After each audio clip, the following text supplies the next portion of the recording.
Hello friends, so today we will discuss Bohr's model of hydrogen atom. In our previous videos we discussed about J.J. Thomson's model, Rutherford model और ये उससे outcome निकले कि हर model में कुछ ना कुछ ड्रॉबैक्स थे जिसके वजह से फर्दर एटम को डिफाइन करने के लिए मॉडल्स आते रहे। तो उसी सीरीज में नेक्स्ट मॉडल है बोहर्स मॉडल। इन्होंने जो अपना मॉडल दिया था it was first given for hydrogen atom और फिर बाद में इसे मॉडिफाई किया गया था। लेकिन ये जो मॉडल है it is based on some postulates on the basis of which Bohr's model was defined. So let's start. Bohr's model के पोस्टुलेट्स में फर्स्ट पॉइंट ये था, जैसे रदरफोर्ड मॉडल में हमने ये देखा था कि जो इलेक्ट्रॉन्स हैं वो न्यूक्लियस के सराउंडिंग सर्कुलर पाथ पे मूव कर रहे हैं। लेकिन बोहर ने इसे एक्सटेंड करते हुए ये कहा था कि yes, electrons move around the nucleus in circular path of definite energy and definite radius. जो सर्कुलर पाथ्स हैं उनकी एनर्जी और जो रेडियस है वो डेफिनिट होगी।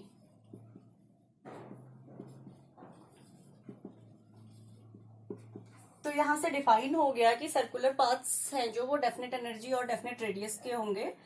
नेक्स्ट पॉइंट वाज, और यस, ये जो सर्कुलर पाथ्स हैं इन्हें बोहर ने स्टेशनरी स्टेट्स कहा था।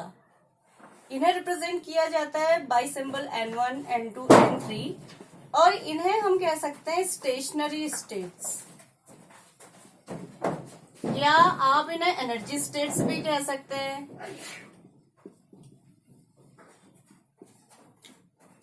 या इन्हें ऑर्बिट्स कहा जाता है।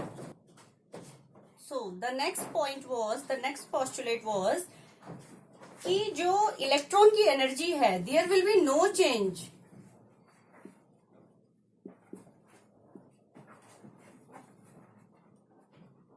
इन the energy of electron with time के साथ किसी पर्टिकुलर स्टेशनरी स्टेट में जो इलेक्ट्रॉन है उसकी एनर्जी में कोई भी चेंज नहीं आएगा। लेकिन इसमें यह है कि मान लिया हमारे पास दो energy states N1 and N2 है और N1 में कोई इलेक्ट्रॉन है।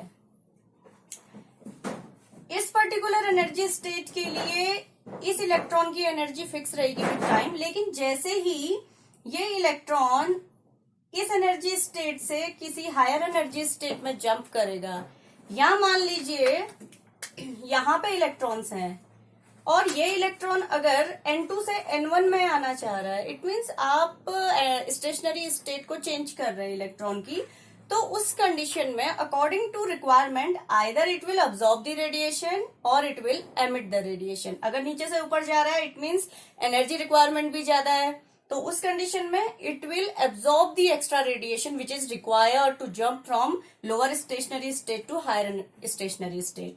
ऑन द सेम वे अगर N2 से इलेक्ट्रॉन N1 में आएगा तो इट विल रिलीज और it will emit the extra energy so that it can come from N2 to N1।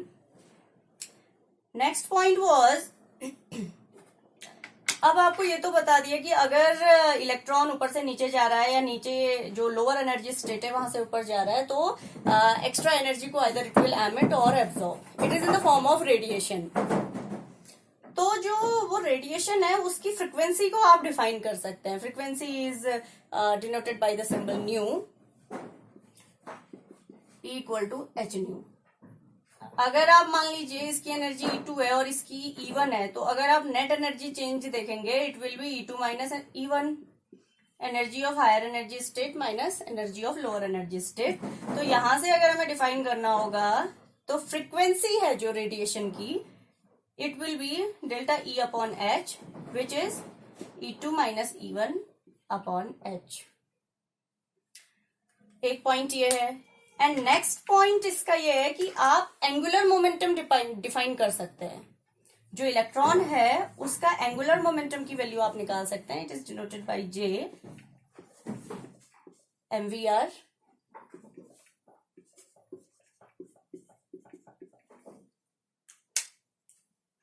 तो ये देख लेते हैं। इसमें बोहर ने ये कहा था कि जो एंगुलर मोमेंटम है इलेक्ट्रॉन का वो हमेशा h/2 का इंटीग्रल मल्टीपल होगा। जो भी आपका एंगुलर मोमेंटम की वैल्यू होगी it will be the integral multiple of h/2। यहाँ पे जो n की वैल्यू है ये 1, 2, 3 जो भी इंटीग्रल फॉर्म पे आपका हो सकती है। So these were the postulates and on the basis of these postulates further model was given for hydrogen atom.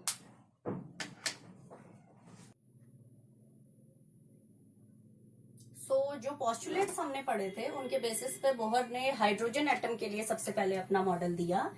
तो उसमें उन्होंने बताया जो N1, N2, N3 को हम एनर्जी स्टेट्स कह रहे हैं, they are called principal quantum number.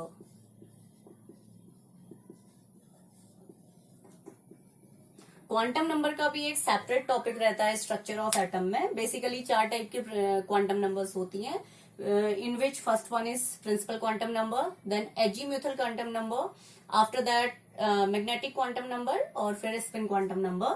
तो उसमें से जो ऑर्बिट हैं जिनको आप N1, N2, N3 से रिप्रेजेंट कर रहे हैं those are called principal quantum number।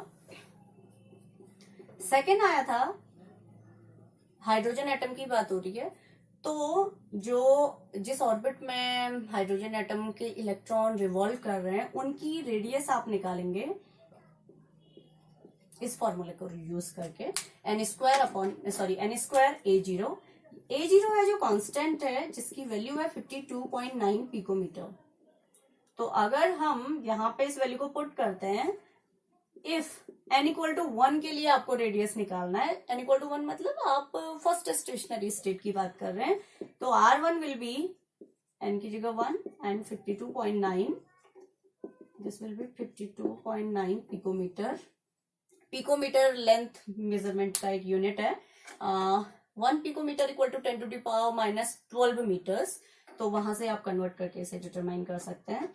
Other than it energy, अगर हमें उन स्टेशनरी स्टेट्स की एनर्जी डिटरमाइन करनी है जिसमें इलेक्ट्रॉन है, तो it can be determined by -RH 1/n²। ये जो RH है दिस इज रिडबर्ग कांस्टेंट, जिसकी जो वैल्यू होती है इट इज 2.18 × 10⁻⁻18 जूल। यस, तो अगर n = 1 के लिए अगर आपको फर्स्ट एनर्जी स्टेट की हाइड्रोजन की एनर्जी निकालनी पड़ी तो इट विल बी -2.18 × 10⁻⁻18 × 1/1 का square, which will be equal to 2.18 × -18। Sorry, ये यहाँ पे मैंने गलत लिख दिया। Energy it will be this. तो एनर्जी इस तरीके से निकाली जा सकती है। अगर हम n = 2 की बात करें, यहाँ की सेकेंड एनर्जी स्टेट की बात कर रहे हैं, इट विल बी -2.18 × 10⁻⁻18। यहाँ पे कर दीजिए n की जगह 2 का स्क्वायर, तो इट विल बी -2.18 × 10⁻⁻18 × 1/4। तो दिस विल बी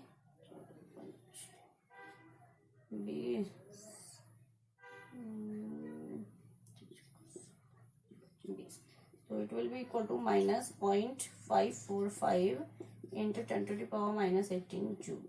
तो इसी तरीके से जिस भी एनर्जी स्टेट की आपने एनर्जी निकालनी है, यहाँ पे वैल्यू पुट करके आप एनर्जी निकाल सकते हैं। लेकिन ये सारी जो सिचुएशन है, आइदर रेडियस निकालना या एनर्जी, ये तब तक है जब तक इलेक्ट्रॉन उन स्टेशनरी स्टेट्स में है जिनमें न्यूक्लियस का इन्फ्लुएंस फील किया जा सकता है। कहने का मतलब यह है कि nucleus are positively charge and जो स्टेशनरी स्टेट्स हैं those contain electrons.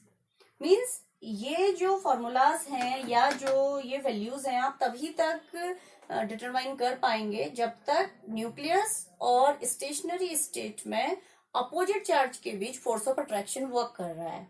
In case अगर आपका इलेक्ट्रॉन इतना दूर चले जाए, मान लीजिए it is in n = infinity, अगर इनफाइनाइट डिस्टेंस पे आपका इलेक्ट्रॉन रिजाइड कर रहा है, तो in that condition energy will directly be equal to 0, यानी कि कोई फोर्स ऑफ अट्रैक्शन वर्क ही नहीं कर रहा है इलेक्ट्रॉन और न्यूक्लियस के बीच में। इसके अलावा एक पॉइंट ये है कि ये बहुत इंपॉर्टेंट है, जिस तरीके से बोहर ने जो अपना मॉडल था वो हाइड्रोजन एटम के लिए दिया था, अब समझते हैं हाइड्रोजन का जो एटॉमिक नंबर होता है इट इज 1। एटॉमिक नंबर के अलावा नंबर ऑफ इलेक्ट्रॉन और जो प्रोटॉन है हाइड्रोजन में दोज आर ऑल्सो 1 1।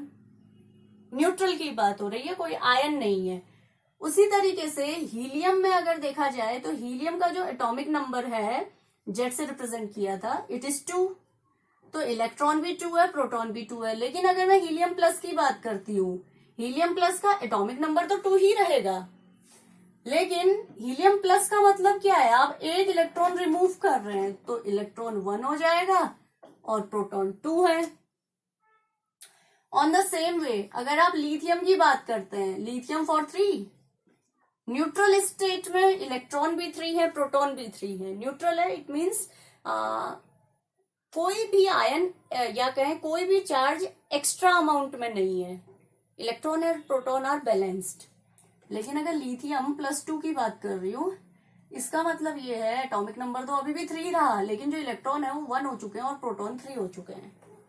ठीक है, तो फोर्थ पॉइंट बोहर का ये था कि जिस तरीके से हाइड्रोजन एटम के लिए इन पॉइंट्स को हम अप्लाई कर सकते हैं या इस मॉडल को हाइड्रोजन एटम के लिए अप्लाई कर सकते हैं, on the same way this model is also applicable for all those species which consist 1 electron.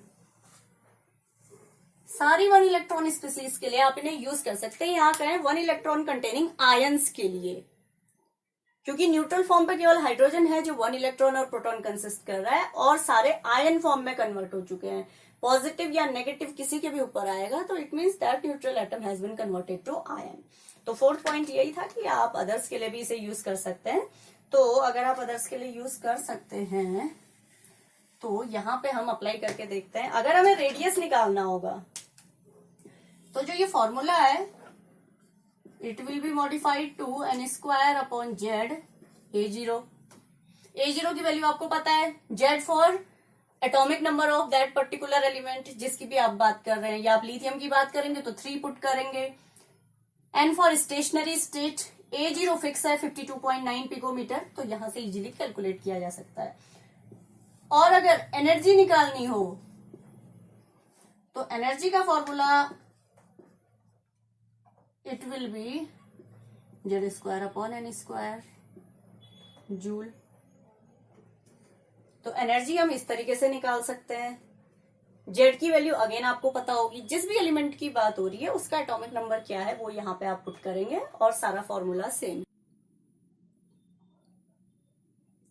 तो इन फॉर्मूलाज को यूज करके हम इजीली किसी भी 1 इलेक्ट्रॉन स्पीसीज का रेडियस, 1 इलेक्ट्रॉन स्पीसीज जिस सर्कुलर पाथ में रिवॉल्व कर रहा है, स्टेशनरी स्टेट का रेडियस और एनर्जी डिटरमाइन कर सकते हैं।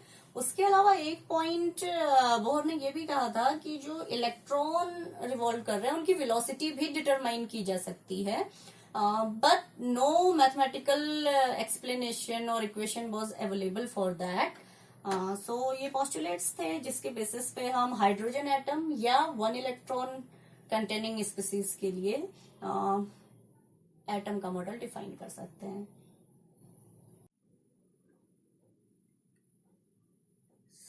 ये मॉडल था हाइड्रोजन एटम या 1 इलेक्ट्रॉन कंटेनिंग स्पीसीज के लिए। इम्पॉर्टेंट है ये क्योंकि रदरफोर्ड और जे थॉमसन से मॉडिफाइड भी है और इसने फर्दर काफी हेल्प की थी एटम के स्ट्रक्चर को समझने में। एंड आई होप आप लोगों को समझ आया होगा। So that's all for today. In our next video we will discuss about drawbacks of Bohr's model.